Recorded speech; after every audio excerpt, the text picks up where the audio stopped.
Hello दोस्तों, स्वागत है आपका आपके अपने YouTube चैनल रूट इंग्लिश पर। दोस्तों, कल की जो वीडियो थी उसमें मैंने आपको नाउन के यानी कि संज्ञा के पार्ट 1 में टोटल 5 नाउन पढ़ा दिए थे, जिनमें आपको हमने देखा कि पहला प्रॉपर नाउन, दूसरा common noun, material noun, collective noun और एब्स्ट्रैक्ट नाउन। ये सारे नाउन मैंने आपको पढ़ा दिए थे।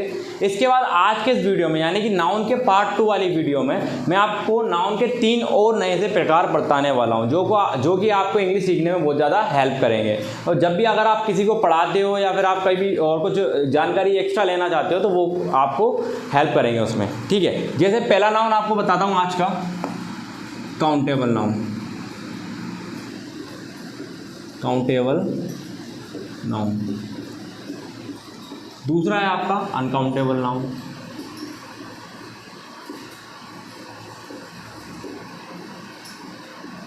तीसरा है आपका जिरंड। दोस्तों, पहले इनको हिंदी में क्या कहा जाता है पहले वो पता करते हैं, फिर इनको समझेंगे कि इनका मतलब एक्चुअल में होता क्या है। एक्चुअल में इनका मतलब होता क्या है, देखिए दोस्तों, आप काउंटेबल नाउन को बोलते हैं गणनीय संज्ञा। क्या बोलते हैं दोस्तों? गणनीय संज्ञा, ठीक है। अनकाउंटेबल नाउन को अपन बोल सकते हैं अगणनीय संज्ञा, ठीक है दोस्तों। जिरंड को बोलते हैं हम क्रियावाचक संज्ञा, क्रियावाचक संज्ञा, ठीक है। क्या बोलते हैं जिरंड को? क्रियावाचक संज्ञा। ऐसे करके 3 टाइप आज हम पढ़ने वाले हैं। तो नाउन के 3 टाइप आज की वीडियो में हम सीखेंगे। एक तो हो गया आपका काउंटेबल नाउन, एक हो गया आपका अनकाउंटेबल नाउन और एक हो जाएगा आपका जिरंड। ऐसा करके 3 टाइप पढ़ेंगे। दोस्तों, नाउन के नाम से ही लग रहा है गणनीय संज्ञा, मतलब ऐसी संज्ञा जिनको गिना जा सकता है। ऐसी संज्ञा, ऐसे नाउन, ऐसी चीज़ें जिन्हें गिना जा सकता है वो होंगे काउंटेबल नाउन में। जैसे देखो, मैंने लिखा यहाँ पे पेन। मेरे पास पेन है, एक ये पेन है, एक ये वाला पेन है, एक मेरी जेब में रखा हुआ है। 3 पेन है, गिन सकता हूँ कि नहीं गिन सकता? हाँ, लेकिन इन पेनों में इंक डली होगी, इंक को गिन सकता हूँ क्या? 1 इंक, 2 इंक, 3 इंक नहीं गिन सकता मैं, तो इंक आएगी आपकी अनकाउंटेबल नाउन में। इसका मतलब है अनकाउंटेबल नाउन का मतलब है ऐसी चीज़ जिन्हें गिना नहीं जा सकता। काउंटेबल नाउन का मतलब है ऐसी चीज़ें जिन्हें गिना जा सकता है। अगर आप अपने नोट्स बनाएंगे तो आप उसमें लिख लें कि वे चीज़ें जिन्हें गिना जा सकता है काउंटेबल नाउन होती हैं, वे चीज़ें जिन्हें नहीं गिना जा सकता अनकाउंटेबल नाउन में आती हैं, ठीक है। अगर हम बात कर लें ट्रेन की, हम ट्रेन को गिन सकते हैं ना, 1 ट्रेन, 2 ट्रेन, 3 ट्रेन, 4 ट्रेन। लेकिन ट्रेन बनी कहाँ से होती है? लोहे से। काय से बनी होती है? लोहे से। आयरन काय की बनी होती है? आयरन जिसे बोला जाता है आयरन। तो आप लोहे को नहीं गिन सकते। हाँ, लोहे की स्टिक या फिर लोहे की शीट को गिन सकते हो, ठीक है। जो भी लोहे के बंडल होंगे उनको आप गिन सकते हो कि 1 बंडल, 2 बंडल, 3 बंडल, लेकिन लोहे को नहीं गिना जा सकता। उसी तरीके से हम पानी की बोतल में पानी पीते हैं, पानी की बोतल में पानी पीते हैं, तो पानी की बोतल्स को तो आप गिन सकते हो कि 1 बोतल, 2 बोतल, 3 बोतल्स, ऐसे तो गिन सकते हैं हम, लेकिन पानी को नहीं गिन सकते, वाटर को नहीं गिन सकते। इसलिए वाटर काय में आएगा आपका अनकाउंटेबल में, जबकि बोतल आपके आएगी काउंटेबल में। ऐसे करके आप जितने भी लिक्विड देखेंगे वो सारे के सारे आपके काय में आएंगे अनकाउंटेबल नाउन में। लिक्विड गिना नहीं जा सकता लिक्विड को, ठीक है दोस्तों। अलग से रटना नहीं आपको, सिर्फ आपको इसके नाम से याद करना है। ये काउंटेबल गिन सकते हैं, अनकाउंटेबल नहीं गिन सकते हैं, ठीक है। इसके अलावा अगर आप बात करें एयर की, एयर भी काय में आएगी आपकी? हवा, वो भी अनकाउंटेबल में आएगी। गिन सकते हो क्या? जितनी भी गैसेस वगैरह होती हैं उनको भी काय में गिनेंगे?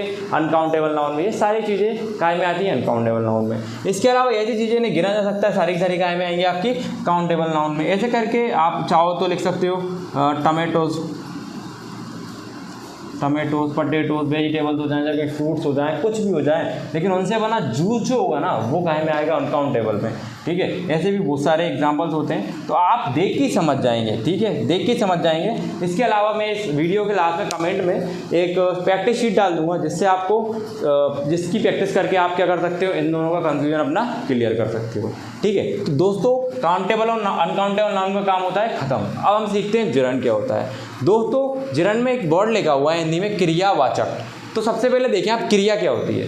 क्रिया का मतलब होता है नॉर्मली काम, जो भी काम हम रेगुलर करते हैं, चाहे वो एक्शन में हो रहा हो या फिर नॉन एक्शन हो रहा हो। मतलब एक्शन मतलब अपने हाथ पैर चल रहे हो, अपनी इंद्रियां काम कर रही हो या ना कर रही हो। जैसे मैं सोच रहा हूँ, मेरे मन में दिमाग में चल रही हैं चीज़ें, ये चीज़ें चल रही हैं, मेरे दिमाग में थिंकिंग कर रहा हूँ। मैं थिंकिंग में कोई एक्शन कर रहा हूँ कि थिंकिंग करते टाइम मेरा क्या हाथ हिल रहे हैं, क्या मेरा सिर हिल रहा है, क्या मेरे पैर हिल रहे हैं, क्या नहीं, तो वो सारी की सारी होती है नॉन एक्शन क्रियाएं। ठीक है, और एक्शन क्रियाएं कौन सी होती हैं दोस्तों? जो चीज़ें हम एक्शन करके, जैसे मैं आपको अभी पढ़ा रहा हूँ, तो पढ़ाना क्या होगा? एक्शन क्रिया हो गई, पढ़ाना टीच। मैं लिख रहा हूँ, इस पर लिखना भी क्या हो गई? एक्शन क्रिया हो गई। ठीक है, ऐसी क्रिया जिनमें एक्शन होता है वो एक्शन क्रिया होती हैं, ऐसी क्रियाएं जिनमें एक्शन नहीं होता वो नॉन एक्शन क्रिया होती हैं। तो हमें सिर्फ बात करनी है क्रिया क्या होती है। जैसे मैंने आपसे बोला मैं पढ़ा रहा हूँ, टीच, मैंने एक वर्ब ली टीच, क्रिया ली टीच। एक्चुअल में क्रिया को इंग्लिश में वर्ब भी बोला जाता है, इंग्लिश में हम वर्ब बोलते हैं टीच। इस वर्ब से जिरंड का काम कैसे करेगी ये? अगर इस वर्ब में आप आईएनजी लगा देते हैं पीछे, if you add I N G after या at the end of teach या फिर at the end of any verb, अगर आप वर्ब के आखिरी में आईएनजी लगा देते हैं तो वो संज्ञा के रूप में वर्क करने लगती है, नाउन के रूप में वर्क करने लगती है। जैसे टीचिंग इज एन आर्ट, मैंने लिखा टीचिंग, पढ़ाना एक कला है। तो ऐसे करके ये काम कर रही है क्रियावाचक संज्ञा की, टीचिंग इज एन आर्ट। ठीक है, जैसे मैंने एक वर्ब ले ली, ब्लू पेन से लिख देता हूँ, एक वर्ब ले ली मैंने ड्रिंक, अगली वर्ब ली मैंने ड्रिंक। मैंने बोला ड्रिंक को भैया संज्ञा की तरह कैसे वर्क करेगी? देखिए कई सारे एग्जाम्पल आपने देखा होगा, drinking,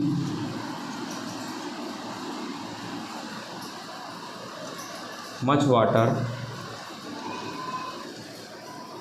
is good for our health। इसमें कोई दिक्कत है दोस्तों? ज़्यादा पानी पीना सेहत के लिए अच्छा है। ऐसे करके टीच के पीछे भी मैंने आईएनजी लगा के टीचिंग बना दिया, तो वो क्रियावाचक संज्ञा यानी कि जिरंड की तरह काम कर रहा है। इसी तरह मैंने आपको ड्रिंक के पीछे आईएनजी लगा के काम कर लिया, drinking much water is good for health, तो यहाँ पे वो ड्रिंकिंग है ना, वो जिरंड के रूप में काम कर रहा है। दोस्तों मैं एक दो एग्जाम्पल और लिख के बताता हूँ आपको, मैं इसको हटा देता हूँ, इस वाले पोर्शन को थोड़ा सा हटा देता हूँ, नोट कर लिया हो तो आप देख लेना या फिर वीडियो को बैक करके देख लीजिएगा। एक दो एग्जाम्पल यहाँ पे भी लिख देता हूँ मैं। जैसे आपने देखा होगा कहीं पे लिखा रहता है smoking is harmful for our health या फिर smoking is injurious to our health. Smoke ये बना होता है स्मोक से। स्मोक मतलब स्मोक खुद एक वर्ब है, यानी कि धूम्रपान करना, ये एक वर्ब होती है स्मोक। ठीक है, तो देखिएगा smoking is injurious to health. देखा होगा आपने कई बार बीड़ी सिगरेट के डब्बे पर, बॉक्स पर लिखा होता है smoking is injurious to health, या फिर कई बार हम मूवीज़ देखते हैं तो मूवीज़ के नीचे, इंग्लिश मूवीज़ या फिर कई बार नाटक के नीचे जब भी कोई सिगरेट पी रहा होता है उस नाटक में या फिर फिल्म में, तो वहाँ नीचे लिखा जाता है धूम्रपान जानलेवा है। तो इंग्लिश में भी वहाँ लिखा होता है smoking is injurious to health. यहाँ पे भी स्मोकिंग जो आपको दिख रहा है वो जिरंड के रूप में वर्क करता है। किसके रूप में वर्क करता है? जिरंड के रूप में वर्क करता है। तो ये होगा आपका जिरंड यानी कि क्रियावाचक संज्ञा। यहाँ पे ड्रिंकिंग जिरंड के रूप में वर्क कर रहा है तो बच्चों ये क्या हो जाएगा आपका? क्रियावाचक संज्ञा। यहाँ पे टीचिंग जिरंड के रूप में वर्क कर रहा है तो ये हो जाएगा आपका क्रियावाचक संज्ञा। तो ऐसे करके दोस्तों ये क्रियावाचक संज्ञा होता है आपका खत्म।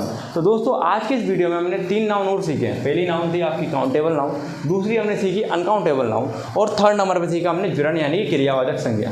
दोस्तों इसके बाद वाली वीडियो में मैं आपको नाउन के बाद, नाउन तो पूरा खत्म कर दिया इस वीडियो में हमने, नाउन के बाद वाला टॉपिक, जैसे मैंने आपको पार्ट ऑफ स्पीच में 8 टॉपिक बताए थे, नाउन पहला टॉपिक था जिसमें पहला टॉपिक नाउन खत्म हो चुका है। कौन सा टॉपिक था ये? पहला टॉपिक, जो कि आज खत्म हो चुका है 2 वीडियोज़ में। इससे पहले वाली वीडियो भी ज़रूर देखें ताकि आपको और क्लियर हो जाए चीज़ें।